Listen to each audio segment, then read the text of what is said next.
In this video, we're going to go through a number of examples of using the binomial distribution in solving probability problems. So we'll start off with this example with a basketball player has a free throw percentage of 75%, and if she shoots 10 free throws, what's the probability she makes exactly 8 of them? So one of the clues we can look through here is the word exactly. That indicates we're going to be using the binomial PDF function. Now we know this is binomial because a basketball shot has two outcomes. Either it goes in or it doesn't go in. And we're assuming that the probability is going to remain the same for each shot, so we're assuming it's 75%. So if we want to do the calculation, we know that the number of trials, which is n, that's going to be 10 because she's shooting 10 free throws. And the probability of success is going to be 0.75, which is 75%. And the x value that we're interested in is an x value of 8. And so if you plug these things in a calculator, a binomial PDF calculator, you end up getting 0.282.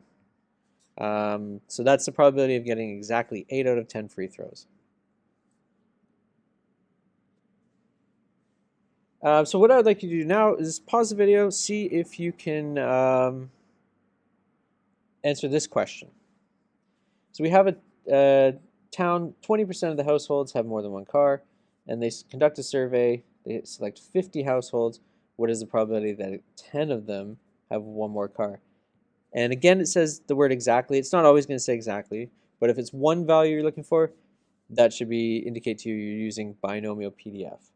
And so what we're doing here is we have n, the number of trials. In this case, is going to be 50 because that's how many houses we're asking. The probability of them having more than one car is 0.20, 20%. And x in this case is 10 because we're looking for 10 cars exactly. And when we plug this into a binomial calculator, we end up with 0.140. So that's the probability of a household, 10 households having more than one car. The next question here is a restaurant owner knows that 30% of their customers order dessert. If 60 customers are served today, what is the probability that at least 20 of them order dessert? And so now we have something slightly different. We have a range of values we're looking for, not just one single value. And so the word at least 20, that includes the number 20. And so what I like to do with these types of problems here is I try to draw segments of what I'm looking for and what I can find. So we have two segments. We're basically dividing these 60 people up into two segments. We have 0 to 19 as the first segment and 20 to 60. So we have 60 customers and we need to know at least 20 of them order dessert. So that's this portion here. We're interested in this. Now the probability of all of these added up together is 1, but we're looking for the probability of the upper range, the 20 through 60, because that's at least 20, so it's 20 or more.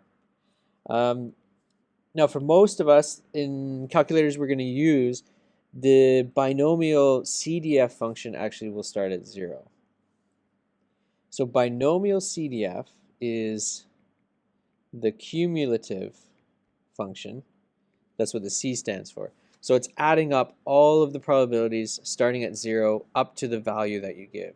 So in this case, when we're using our calculator, we want to do the binomial CDF with the number of trials being 60, the probability being 0.3, and the x value in this case being 19 because we're looking for this first segment here. And so our calculator is going to give us a value from 0 to 19.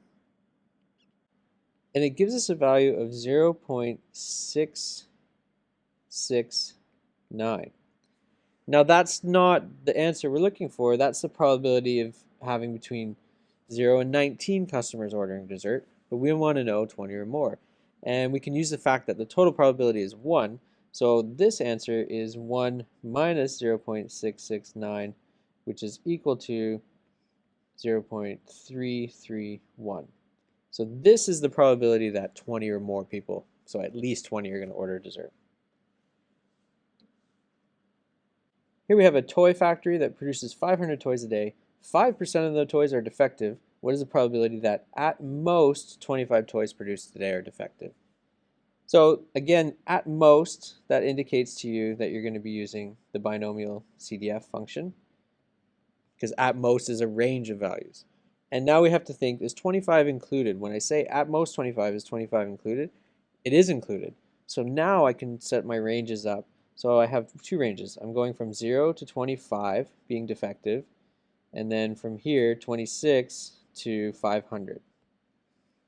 And again, the total probability across these values is 1, but we are interested in this section here. So what's the probability of getting 0 to 25? And most calculators, what they do is they start at 0 and they add up all the probabilities for us. So we're going to use a binomial CDF function. And the number of trials in this case we're going to use is 500. And the probability, we're going to use 5%, so that's 0.05. And the x value is 25. And so this calculator will add up all the probabilities from 0 through to 25, and that gives us a value of 0.553. So in this case, we didn't have to subtract by 1 or anything because we're looking for this lower boundary, and that's where the vast majority of calculators, they start calculating at 0 and go up. Okay, in a population of 1,000 individuals, 20% have blue eyes, and if a random sample of 150s, what is the probability that at least 30 of them have blue eyes? And so we have a little bit more information than we need here. They give us a population of 1,000 and they say 20% have blue eyes. But because it's a random sample, the 150 is going to be our number of trials. And then we see the word at least, and at least means the range of values. So we're going to include all the different values. So what is the probability that at least 30 of them will have blue eyes? So we're looking at the section 30 to 150. So we want to know the probability of this section. And here, the alternate section would be 0 to 29. So that's the people who have blue eyes, and we want to figure out if at least 30 of them have blue eyes. So again, we're doing a binomial CDF because we have a range. And our number of trials in this case is 150. So we're not really going to use the 1,000 in this question. It doesn't really have a lot of relevance to our probability. The probability is going to be 0.2, and the x value in this case is going to be 29. And what our calculator will do is it's going to add up from 0 to 29, and that's going to give us a value of 0.46746. Then what I need to do is to find this value here, the 30 to 150, is I do 1 minus this value, 0.46746, and we end up with a value of 0.533. So that is the answer to the question. So the reason I had to do 1 minus is because we're looking for at least 30, we're looking for the upper boundary, and my calculator only calculates the lower section. Okay, now we have a software engineer, and they're testing a new feature, and the feature has a 10% chance of causing a software to crash. The engineer runs the feature 100 times. What is the probability that there will be between 5 and 10 crashes? So this is a little bit interesting here. So we have a couple different sections here. The one we're interested in is 5 to 10. So we're interested in 5 to 10 crashes, which means that there's an upper section here of 11 to 100, and then there's a lower section here of 0 to 4 crashes. And so the one we're interested in is the middle section. Now again, if you're using a calculator for this and you're using binomial CDF starts at 0 and goes up.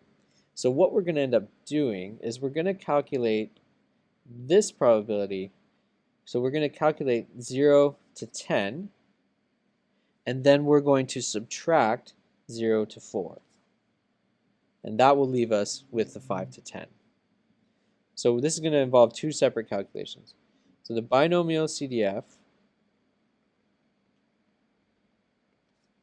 with a number of trials of 100, a probability of 10%, and an x value of 10.